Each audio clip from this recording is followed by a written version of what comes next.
So today we begin with this porous plug experiment, and it's also known as Joule-Thomson effect. So, what is motivation behind this? Same question I always ask to begin the lecture. So, in previous lectures, like in Andrew's experiment, or also while we have discussed the vapor pressure, we have seen that a process called liquefaction of the gas, right? And we have seen and we have understood it very clearly that there is a temperature above which we can't liquefy any gas by just using pressure, right? I mean, just imposing the pressure, you can't liquefy any gas above a particular temperature, and that temperature is called critical temperature. Okay, so that is there, but we don't want to go beyond that temperature. We want to liquefy a gas. Okay, we want to liquefy a gas, and the thing is that uh, the kind of gas we have around us, like the very abundant amount of gas we have is nitrogen, and then oxygen. So these gases, these gases has very less liquefaction, that critical temperature. Okay, so for that we need to go a very low temperature in order to liquefy them, right? तो हमें उतने नीचे temperature पे जाने के लिए we need cooling of the gas, right? हमें gas को कूल करना पड़ेगा. तो उस कूलिंग को करने का जो तरीका है वो बहुत सारे तरीकों में से एक तरीका है Joule Thomson effect. This is the motivation that we are reading this chapter, कि हमें कोई गैस गिवन है और हमें उसका टेम्परेचर कूल डाउन करना है. तो so this is one of the method to cooling down the temperature of given gas. So this is the motivation.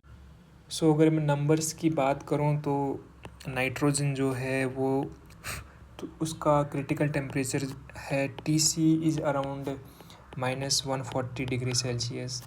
Similarly, oxygen has critical temperature of -118.6 degree Celsius. I am quoting these numbers from literature. You can also check it out. And hydrogen has -240 degree Celsius.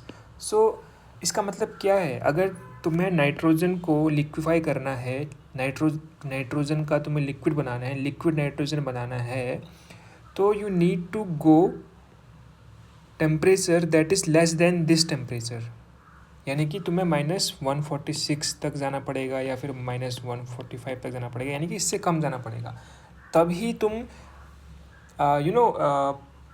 Pressure exert करके, right, you can convert the gaseous phase into liquid phase. Similarly oxygen का और उसका other gases, सारे gases के हमारे पास critical temperature quoted हैं. You can check it out. So now I think you are getting the point, right, कि हमें इतना कम टेम्परेचर क्यों चाहिए. अब you can have one more question कि why do we want to liquefy a gas. Gas को liquefy करने क्यों है? मतलब इतनी क्या हमें जिद है हमारी, क्या दिक्कत है हमें गैस को, अगर गैस को गैस रहने में क्या दिक्कत है? So there are multiple uses if you try to see around yourself. The first use is that your LPG cylinder. So LPG cylinder को, अगर जो गैस है उस गैस को हम ऑल्दो उसमें जो गैस है आपका प्रोपेन है और बाकी जो भी गैसेज हैं उनका क्रिटिकल टेम्परेचर बहुत कम नहीं है. वो रूम टेम्परेचर पे एक अच्छे खासे प्रेशर पर ही वो लिक्विफाई हो जाती हैं. और उसको लिक्विड बनाने का फ़ायदा ये होता है कि हमारे पास छोटे से वॉल्यूम में बहुत सारी गैस फिट हो जाती है, राइट, क्योंकि लिक्विड का वॉल्यूम कम होता है ना, तो उस पर ज़्यादा हमारी गैस फिट हो जाती है. जैसे ही वो गैस आपकी सिलेंडर से निकल के बर्नर पर जाती है तो वो लिक्विड गैस में कन्वर्ट हो जाता है, क्योंकि प्रेशर डिक्रीज होता है. तो LPG में इसका एक यूज़ हो गया, लिक्विफाई करने का फ़ायदा ये हुआ हमें. और बात करें हम मेडिसिन की बात करें, या फिर हम हमारा मेडिकल इंडस्ट्री की बात करें, वहाँ पर we need liquid oxygen, we need liquid nitrogen. Liquid nitrogen हमें बहुत सारे कैंसर्स को हील करने में काम आता है, और लिक्विड ऑक्सीजन का भी कुछ कुछ पेशेंट्स होते हैं जिनको लिक्विड के थ्रू उनको ऑक्सीजन दी जाती है। So there are multiple uses of liquid gases, मतलब गैसेस का लिक्विड फेज में बहुत सारा इस्तेमाल होता है। तो this is why we need all this things. ठीक, अब now there are multiple ways, not only Joule Thomson effect. किसी भी चीज़ को ठंडा करने का तरीका क्या है, मतलब टेम्परेचर को ठंडा करने का तरीका क्या है गैस का। सो कुछ बहुत कॉमन वेज है तुम्हारा, तुम इसको पढ़ सकते हो your self. Freezing mixer of salt and ice, इसको तुम खुद जाके देखना कि इसका क्या मतलब है। ये एक तरीका है। दूसरा तरीका है हमारे पास इवेपोरेशन, जिससे हम कूल कर सकते हैं किसी भी गैस को, है ना। इवेपोरेशन से कूलिंग होती है ना, कि अगर तुम्हारे पास घड़ा होगा, बचपन में देखा होगा घरों में होता था, तो घड़े में क्या इवेपोरेशन के थ्रू तो वहाँ पे उसका अंदर का टेम्परेचर डाउन होता है। तो these are multiple ways, but इनकी दिक्कत क्या है कि विद दीज टेक्निक्स, हाँ, you can go, suppose you are starting with room temperature of 300 Kelvin, that is around 23 degree Celsius। तो यहाँ से तुम कूलिंग मैक्सिमम कर सकते हो जस्ट टिल 230 केल्विन, ये मतलब अप्रॉक्सीमेट वैल्यू है। यहाँ तक कि तुम कूल डाउन कर सकते हो टेम्परेचर को। बट जैसे हमने देखा कि the kind of decrement in temperature we want is humongous, right. बहुत ज़्यादा हमें डिक्रीमेंट चाहिए टेम्परेचर को, हमें लिक्विड में कन्वर्ट करने के लिए, right. So of course we need other ways. So one of the way is the Joule Thomson effect. और Joule Thomson effect actually this is, अगर इसको हम थर्मोडायनेमिक्स की लैंग्वेज में बोलेंगे, so this is nothing but this is an irreversible adiabatic expansion.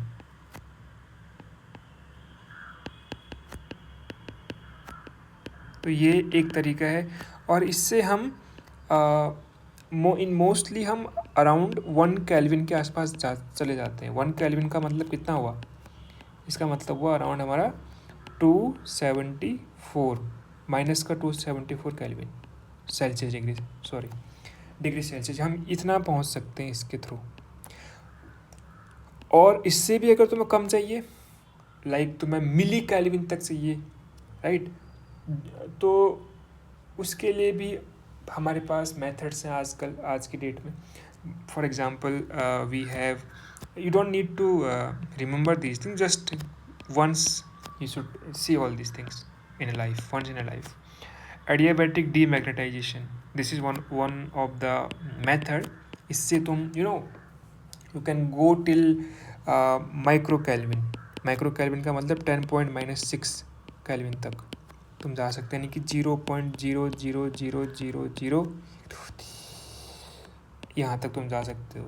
इतने kelvin तक तुम जा सकते हो, 1 2 3 4 5 6, इतने पास तुम जा सकते हो 0 केल्विन के। तो इस ऑर्डर तक हम अभी तक जा सकते हैं। मे बी कुछ और तरीके हो सकते हैं, मिली केल्विन तक भी लोग पहुँच चुके हैं। तो these are the ways, right. Adiabatic demagnetization था, sorry I have forgot to tell it completely. Okay, but we will focus mainly on the irreversible adiabatic expansion, that is also called Joule-Thomson effect. Joule and Thomson are two scientists. They collaboratively did this experiment, and one also called porous plug experiment. Fine.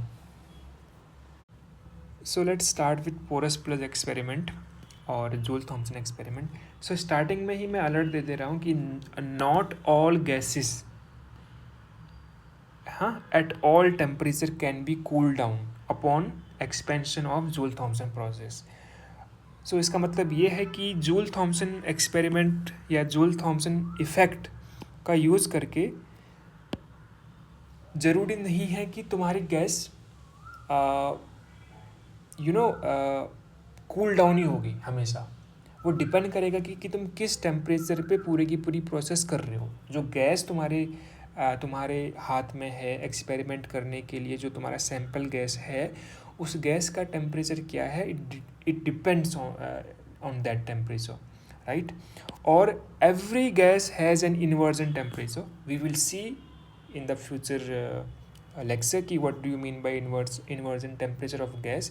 So inversion temperature of gas पर ही depend करता है कि तुम्हारी gas की cooling होगी या वो heat हो जाए, उसकी वो और ज़्यादा हॉटर हो जाएगी गैस। तो जूल थॉम्सन एक्सपेरिमेंट में ये बड़ा एक इंटरेस्टिंग फैक्टर आता है, इसको बोलते हैं joule Thompson coefficient, that determines कि तुम्हारी गैस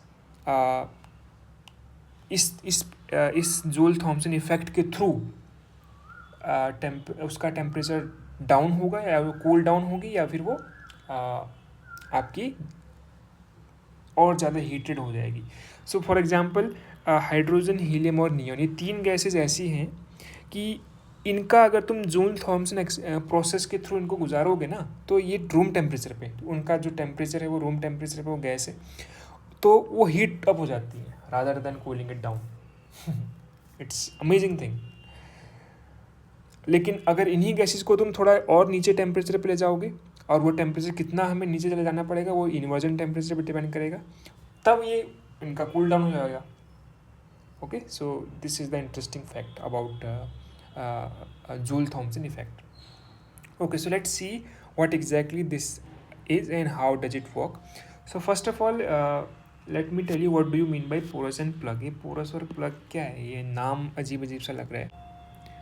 So porous और plug, ये जो 2 वर्ड्स हैं इनको समझना ज़रूरी है। porous मतलब तुम समझ सकते हो कि कोई मटेरियल है जिसमें टाइनी होल्स है, वेरी स्मॉल होल्स, और प्लग का मतलब जस्ट ए सॉलिड पीस, ठीक है। तो इसका मतलब ये हुआ कि ए सीरीज ऑफ स्मॉल होल्स।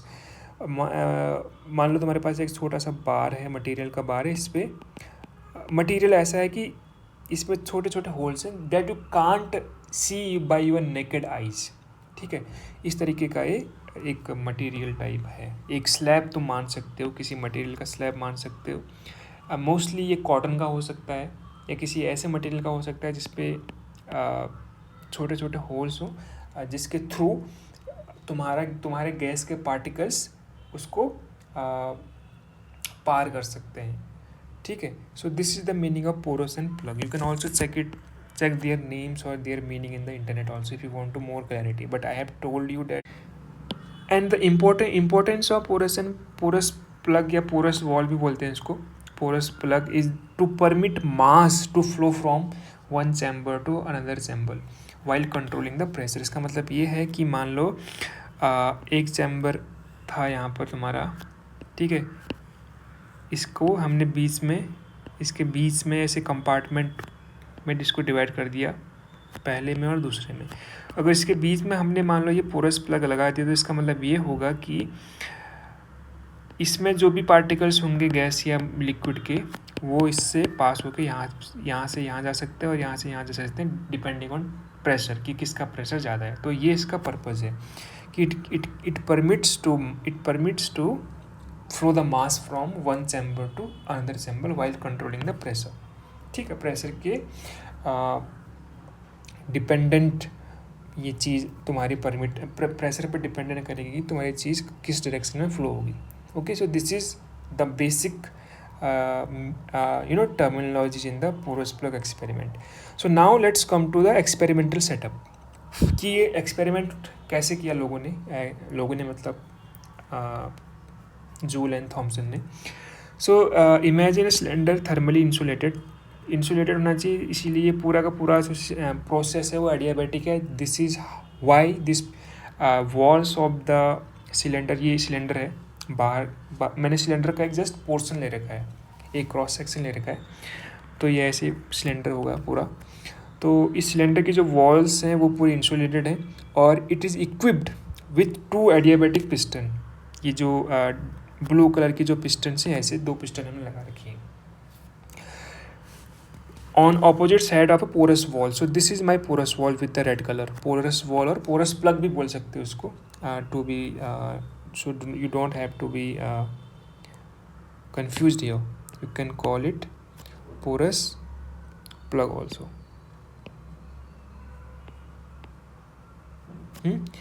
और ये पोरस प्लग भी एडियाबेटिक, यानी कि हीट का कोई ट्रांसफ़र नहीं है, ठीक। तो ये हमारा एक्सपेरिमेंटल सेटअप, और इसके अंदर इस पूरे वॉल्यूम के अंदर हमारी गैस भरी पड़ी हुई है, जिसका अभी जो इनिशियल स्टेट में इसका प्रेशर, वॉल्यूम और इंटरनल एनर्जी ये है, ठीक है। हमने ये क्यों वेरिएबल लिए हैं ये भी आगे क्लियर हो जाएगा। अब हम क्या करते हैं कि हम we just move this piston, इसको let's call this piston as 1 and this as 2। हम पहले वाले पिस्टन को पुश करते हैं इनवर्ड डायरेक्शन में, अंदर की तरफ पुश करते हैं। तो व्हाट डू यू थिंक क्या होने वाला है ऐसा करने पर? जस्ट ट्रैक दिस लाइन, हाँ, ये इस लाइन से हम आगे बढ़ रहे हैं। हम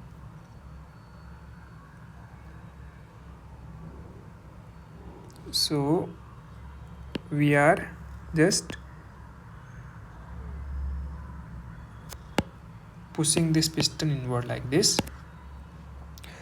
तो ये सिचुएशन कैसी होगी थोड़ा सा तुम पहले इमेजिन कर लेना। तो ये जो इतना यहाँ से हम यहाँ आ गए, राइट, इतना आगे, तो इतने वॉल्यूम की जो गैस थी वो आगे को जब इसको पुश मिलेगा तो ये इसके थ्रू पास हो जाएगी, इस पोरस प्लग के थ्रू पास होगी, राइट। जब इस पोरस प्लग के थ्रू पास होगी गैस, क्योंकि हमने पुश किया तो उसके पास ऑफ कोर्स एनर्जी है, so it will press this piston 2। तो ये पिस्टन 2 थोड़ा आगे को पुश हो जाएगा लाइक दिस, ठीक है। तो इसका मतलब क्या है कि ये पिस्टन का लाइन गायब हो गई, सॉरी फॉर दैट।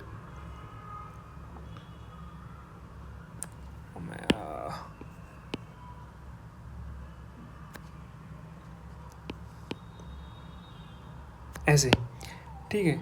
और रिमेंबर इसकी पोजीशन फिक्स है, ये जो इसकी पोजीशन फिक्स है, तो इसको मेरे को इसी लाइन पे बनाना पड़ेगा लाइक दिस, ठीक।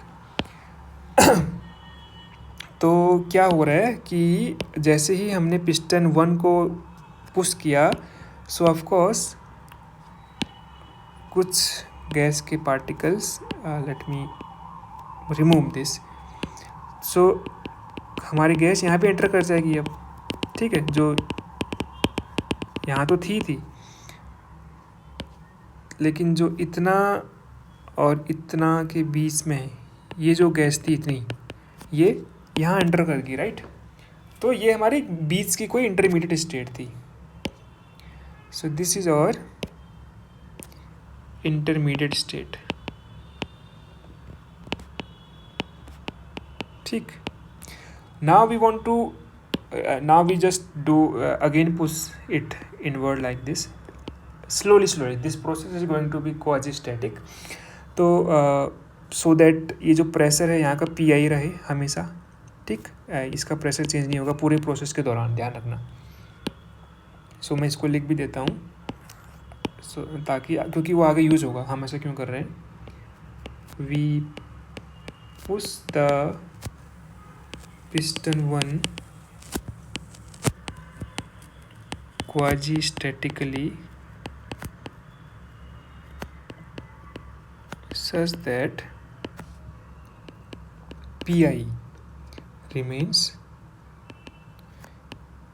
constant throughout the process.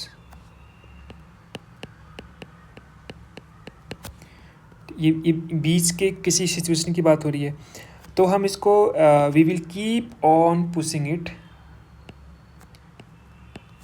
We keep on pushing piston 1 till the piston 1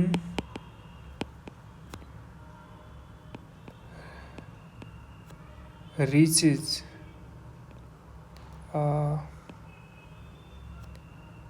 or till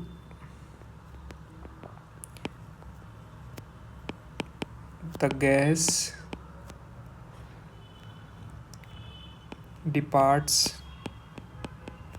completely through porous plug. ठीक है, that is volume in chamber 1, इसको हम चैम्बर भी बोल लेते हैं फॉर एग्जांपल, बिकम 0. ठीक, मतलब पिस्टन 1 और पोरस के बीच का जो इलाका है इसको चैम्बर 1 बोल देते हैं फॉर आवर अंडरस्टैंडिंग. और पिस्टन 2 और ये पोरस के बीच का जो इलाका है उसको हम चैम्बर 2 बोल देंगे. ठीक है, तो यानी कि जो दिस इज और नाउ दिस विल बिकम और फाइनल स्टेट, यानी कि ये हम लाइन भूल गए थे ऐसे. तो हमारी फाइनल स्टेट क्या बन रही है? फाइनल स्टेट हमारी ये बन रही है, देखो. आई होप यू हैव, मेरे बनाने से पहले तुम समझ गए हो, but still let me make it for clarity, कि ये तो चेंज नहीं होगा, इसकी लोकेशन सेम है, बट ये जो हमारे पिस्टन है वो कहाँ पहुँच गया है? वो हमारा पिस्टन बिल्कुल इससे सट गया है, लाइक दिस.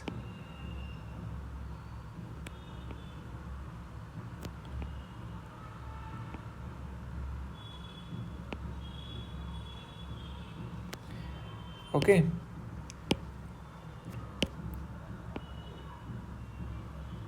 ऐसे. और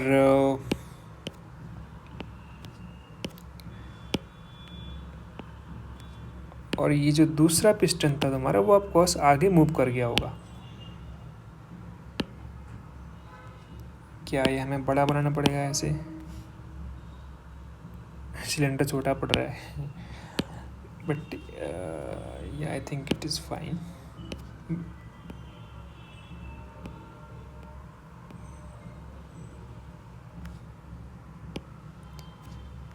लाइक दिस, पिस्टन भी टेढ़ा मेढ़ा बन रहा है.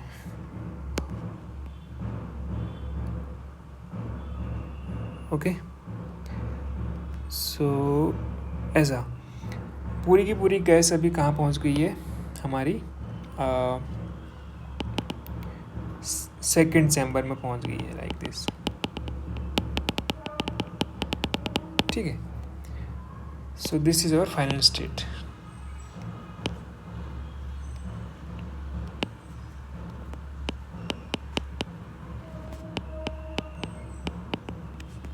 Okay, now so this is what happens in one cycle of Joule-Thomson effect. ठीक है, अब हम देखते हैं कि इसमें हो क्या रहा है. इस पूरी प्रोसेस को हम अब थर्मोडायनेमिकली देखते हैं कि चल क्या रहा है इसमें मामला. ठीक है, okay. So first of all, since the process is adiabatic, therefore the others delta Q becomes 0, and by first law of thermodynamics,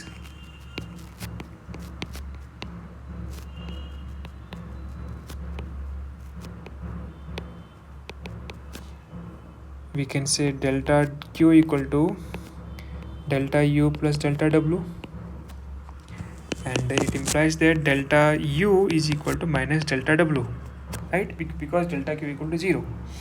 So इसका मीनिंग क्या है? It means the change in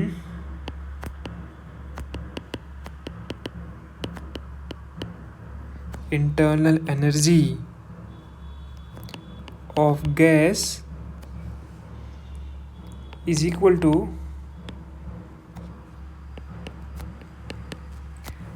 the negative work done by gas, negative times,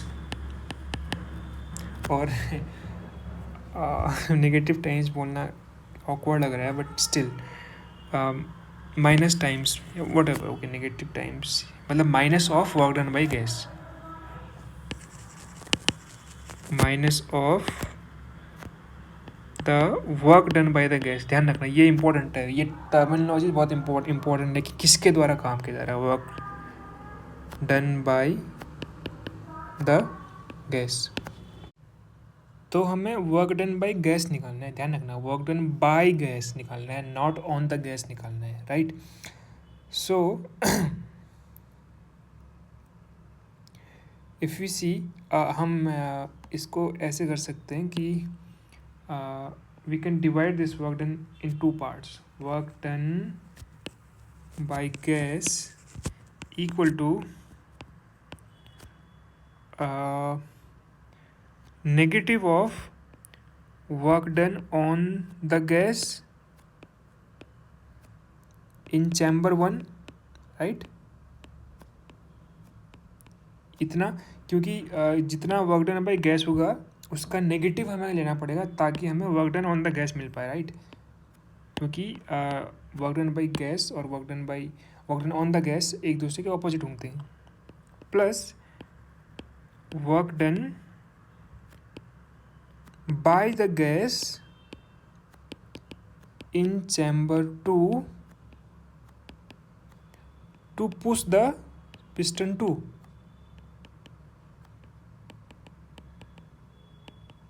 यही तो हो रहा है ना। Starting से अगर तुम देखोगे यहाँ पर हमें एक एक्सटर्नल एजेंट चाहिए जो कि पहले पिस्टन को पुश करे, तो यहाँ पर सिस्टम पर काम हो रहा है, work done on the system हो रहा है। तो ये पूरी की पूरी प्रोसेस कहाँ तक हो रही है, ये पूरी की पूरी प्रोसेस यहाँ तक हो रही है जहाँ तक कि इसका पूरा का पूरा वॉल्यूम 0 ना हो जाए। तो एक काम तो ये हो गया सिस्टम पर, और दूसरा सिस्टम खुद काम कर रहा है यहाँ पर, जो गैस है, जो गैस खुद काम कर रही है इस दूसरे पिस्टन को मूव करने में। तो हमें दोनों को कंसिडर करना पड़ेगा। और फाइनली हम कहते हैं कि इसका सपोज प्रेशर P2 हो गया, इसका वॉल्यूम V2 हो गया और इसकी इंटरनल एनर्जी U2 होगी, ठीक है। तो अगर इतनी बात क्लियर है तो हम देखते हैं कि हम पहले इसको निकालते हैं, work done on the system. एक नेगेटिव तो पहले से ही है, ठीक है, एक नेगेटिव तो पहले से ही है। और जब हमने पहले पढ़ा हुआ है work done by the gas, तो हमने work done on the gas हमने हमेशा बोला है कि नेगेटिव साइन से स्टार्ट करना है, PdV, ओके। तो ये पहला पार्ट हो गया। प्लस दूसरा पार्ट है work done by the gas, तो उसके लिए ऑफकोर्स हमें ऐसे ही करते हैं, हम कन्वेंशन हमारा ये है प्लस PdV वाला, ठीक है। अब अगर तुम चैम्बर 1 में देखोगे, चैम्बर 1 में प्रेशर जो है वो थ्रो आउट क्या है, प्रेशर हमारा PI, that is why I told this thing, we push the piston 1 quasistatically so that pressure remains PI throughout the process. और अगर ये वाली प्रोसेस, ये पुश करने वाली प्रोसेस क्वाजीस्टैटिक है, तो ये वाली प्रोसेस भी क्वाजीस्टैटिक हो जाएगी। कौन सी प्रोसेस, जिसमें पिस्टन 2 मूव कर रहा है। तो यहाँ पर भी प्रेशर हमेशा P2 ही मतलब फिक्स रहेगा, जो हमने P2 मान रखा है, ठीक। तो इसका मतलब ये हुआ कि पहले तो ये दोनों साइन पॉजिटिव हो जाएंगे, तो पॉजिटिव हो जाएंगे तो ये P1 बनेगा, ये DV बनेगा प्लस, और वो P2 बनेगा और DV बनेगा, राइट, ओके। सो अब पहले केस में, पहले वाले कंपार्टमेंट में क्या हो रहा है, वॉल्यूम कहाँ से कहाँ तक चेंज हो रहा है। इनिशियल वॉल्यूम है हमारा VI, फाइनली यहाँ पर वॉल्यूम बिल्कुल 0 हो गया। ये पहले इंटीग्रल की बात होगी। दूसरे इंटीग्रल कहाँ से कहाँ तक जा रहा है, 0 से लेके V2 तक जा रहा है, ठीक। तो पहला इंटीग्रेशन का लिमिट होगा V1 से 0 तक, और दूसरे वाले का लिमिट होगा 0 से लेके V2 तक। I hope this is clear. तो ये इंटीग्रेशन तुम्हारा क्या आ जाएगा, P1 तो कांस्टेंट है, आउटसाइड आ जाएगा, DV का इंटीग्रेशन V, और if you put the limits so you will get this thing, okay। So you are getting P1 minus का P1V1 प्लस P2V2। ये बहुत इंपॉर्टेंट है समझना, ये साइन कन्वेंशन अगर गलत हो गया तो ये आंसर तुम्हारा डिफरेंट हो जाएगा। सो नाउ ये हमारा डेल्टा डब्ल्यू आया, ठीक, work done by the gas आ गया। Put this in equation number 1। सो हमारा इक्वेशन नंबर 1 क्या है, delta U equal to minus delta W है। डेल्टा यू क्या है हमारा, डेल्टा यू क्या है, change in the internal energy. Final internal energy हमें U2 मान रखी है, इनिशियली हमें UI मान रखी थी, तो ऐसे आ गया। बाय द वे मैंने वहाँ पर लिमिट्स में P1 रख दिया, तो इसको तुम P1 V1 U1 ले लिख देना ताकि कंसिस्टेंसी बनी रहे। सो ये बन जाएगा तुम्हारा U2 माइनस U1, चेंज इसमें ये आ गया। डेल्टा W का वैल्यू अगर आप पुट करोगे तो ये P1 V1 plus P2 V2 आ गया। Fine. Now if you see ये U2 जो okay let's simplify it first. ये बनेगा P1 V1 minus P2 V2। सो जो फाइनल वाले वेरिएबल्स हैं, फाइनल स्टेट के वेरिएबल्स हैं, उनको एक तरफ ले आओ, और जो इनिशियल कंडीशंस के स्टेट्स के जो वेरिएबल्स हैं उनको एक साथ ले आओ। या तो इनको 1 1 2 2 बोले, या फिर इसको इनिशियल या फाइनल बोले, एक चीज़ को तुम्हें कंसिस्टेंसी बना कर रखनी है। तो यहाँ से क्या निकल के आया, therefore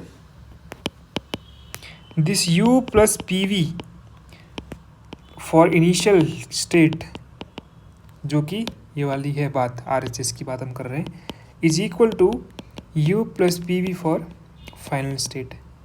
और ये U प्लस PV कुछ याद आ रहा है? Yes, this is nothing but enthalpy. So initial enthalpy of the system is same as the final enthalpy of the system. Okay, hence